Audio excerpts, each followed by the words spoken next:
ரொம்ப சாதாரணமாக சாம்பார் பொடி டக்குன்னு கடையில் கிடைக்குது, சாம்பார் ரெடி மிக்ஸ் அப்படின்னு வாங்குகிறோம். அந்த ரெடி மிக்ஸ் என்ன அப்படியே அதில் ஒன்றும் இல்லாமல் இவங்க என்ன பண்ணுறாங்கன்னா, அந்த ரெடி மிக்ஸில் சோடியம் பென்சோவேட் இருக்கும். இந்த சோடியம் பென்சோவேட் 0.1% சேரு அப்படிம்பா. நிச்சயமாக யாரும் 0.1 சேர்க்க மாட்டோம், கூட தான் சேர்ப்பாங்க. ஏன்னா வணிகம் எப்பொழுது ஜெயிக்கும் அப்படின்னா, ஷெல்ஃப் லைஃப் எவ்வளோ கூடுதோ அப்போ தான் ஜெயிக்கும். இல்லைன்னா கடையில் இவன் பெரிய கடைகள்லாம் என்ன பண்ணுறாங்க அப்படின்னா, 6 months ஷெல்ஃப் லைஃப் இருந்தால் மட்டும் எடுத்துகிட்டு வா, இல்லைன்னா கொடுக்க மாட்டேன் அப்படிமா. ஸோ 6 months ஷெல்ஃப் லைஃப் வேணும்னா இவன் என்ன பண்ணிடுவான், டக்குன்னு எதுக்கும் 1% கூட போட்டுக்குவோம். யார் பார்க்க போகிறா? யாரும் பார்க்க போகிறதில்ல.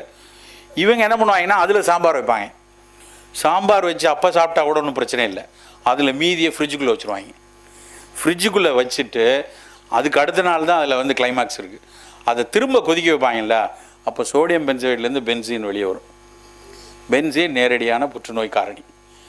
இப்போ யாருக்கும் இது வந்து என்ன மீந்திரதை சுட